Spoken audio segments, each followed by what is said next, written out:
Sobat Balai, bersama saya Dinda Hutaminono, mahasiswi Universitas Pertahanan Republik Indonesia. Sekarang saya berada di BBPP Kupang. Kita akan belajar bagaimana pembuatan pupuk Bekasi. Kalian penasaran kan? Yuk! Nah, sekarang saya bersama Kak Dion. Di sini Kak Dion akan menjelaskan formula apa-apa saja yang kita campurkan untuk pembuatan Bekasi dan penimbangan bahan-bahan apa saja yang akan kita timbang. Kak Dion bisa dijelaskan? Oke, baik. Terima kasih. Selamat pagi Sobat Balai. Hari ini kita akan melakukan praktikum pembuatan Bekasi. Langkah awal yang kita akan buat yaitu penimbangan bahan. Bahan-bahan yang ada sini yaitu feses sapi, jerami, sekam bakar, liter ayam, dan juga dedak.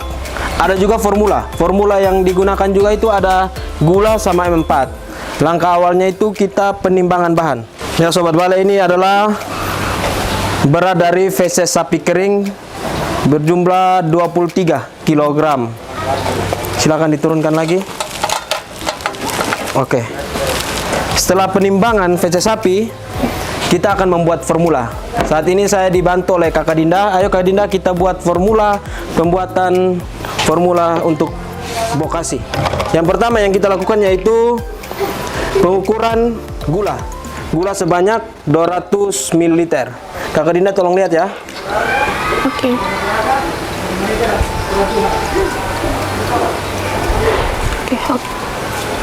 Oke. Setelah diukur sebanyak 200 ml, nanti Kakak Dinda tuangkan langsung di tong yang berisi air sebanyak 250 liter.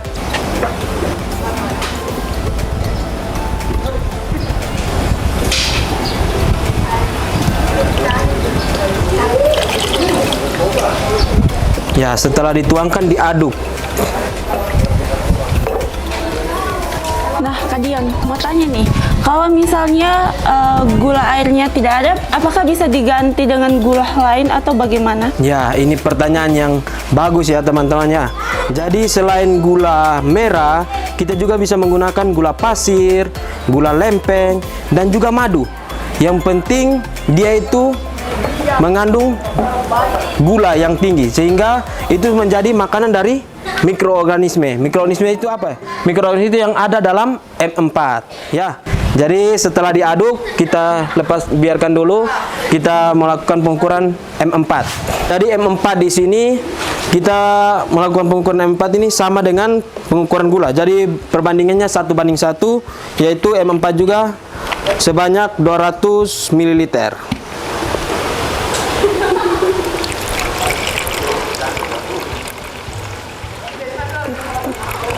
Oke, setelah dituangkan, kita mencampurkan kembali M4-nya ke dalam air dan gula yang sudah tercampur tadi.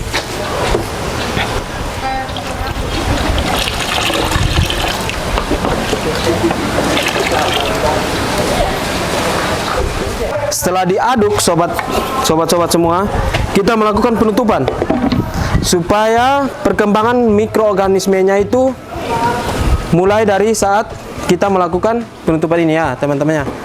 Setelah melakukan pembuatan formula, ada lagi langkah selanjutnya Kak Dinda. Selanjutnya itu kita melakukan penimbangan semua bahan yang sudah disebutkan tadi, seperti jerami, sekam bakar, liter ayam, dan juga dedak.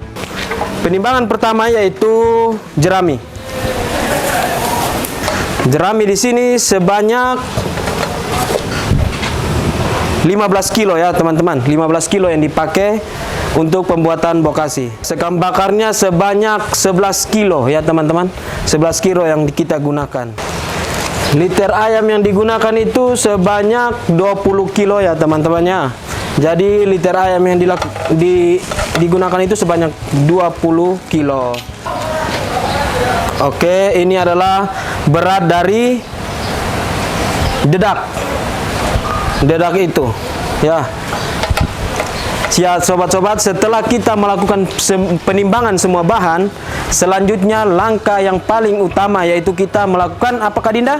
pencampuran ya, pencampuran semua bahan itu sehingga formula yang sudah kita buat nanti kita campurkan atau kita percikan ke dalam semua bahan-bahan yang sudah tercampur. Oke teman-teman, ready semuanya? Oke, mari Mari kita lihat prosesnya. Ya, jadi di sini sebelum kita membuatnya kita harus mencampurkan lagi ya. Kotoran atau feses sapi yang digunakan itu harus betul-betul kering. Dan di sini juga Kak Dinda, selain kita menggunakan feses sapi, kita juga menggunakan feses kambing untuk bahan-bahan tambahannya.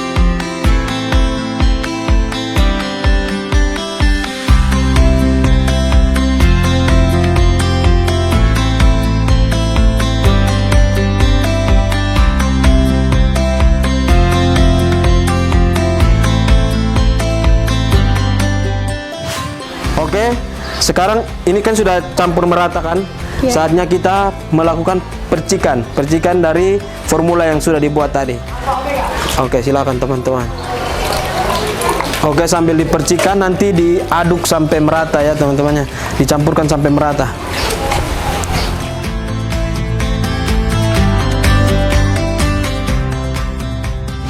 Nah, setelah sudah tercampur, bagaimana kita memeriksa pupuk bekasi ini sudah jadi atau belum? Oke Dinda, jadi begini sobat-sobat semuanya, bahan-bahan tadi semua sudah dicampur dan sudah dicampur dengan larutan. Jadi hasilnya seperti ini.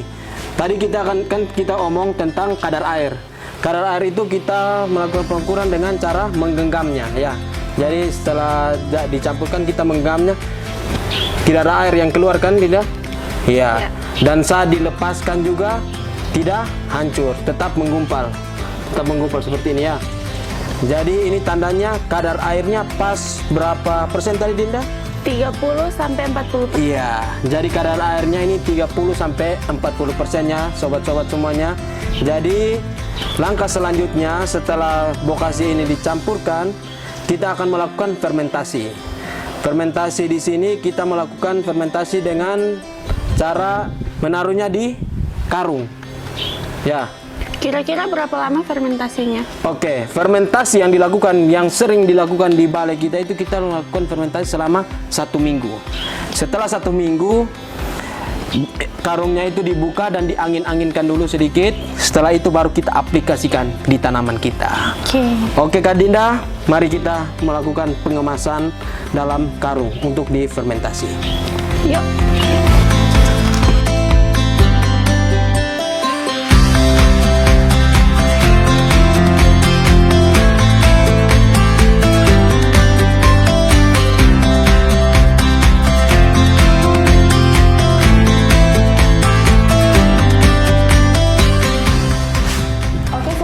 Sekarang pupuk bekasnya kita sudah masukkan ke dalam karung untuk siap difermentasi. Nah, ke Dion, selanjutnya ini apa lagi yang kita buat? Oke, sobat balai, langkah selanjutnya setelah melakukan fermentasi ini, jangan lupa membolak-balik karung ini setiap pagi. Jadi yang bagian atasnya hari ini di atas, besok harus di bawah. Setelah lakukan fermentasi, kita akan melihat hasilnya. Ini salah satu contoh bokasi yang sudah jadi ya sobat balai. Kak Dinda, ini adalah salah satu contoh bokasi yang sudah difermentasi selama 1 minggu dan siap untuk dipasarkan. Ayo kita melakukan pengemasan untuk siap dipasarkannya.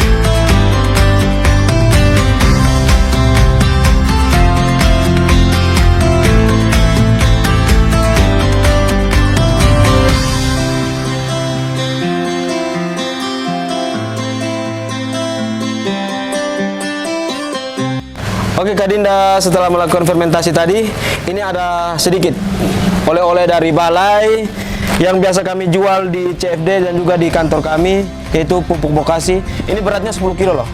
Nanti ini titipan dan oleh-oleh buat teman-teman Unhan. Semoga bermanfaat bagi tanaman di sana ya. Thank you Kak Dion. Halo Sobat BBPP, sekarang kita mendapat oleh-oleh nih dari Kak Dion, pupuk bekasi. Nah, jadi teman-teman yang mau membeli pupuk bekasi bisa langsung datang ke BBPP Kupang dan bisa ke Car Free Day setiap Sabtu pagi. Oke, sekian. Dadah!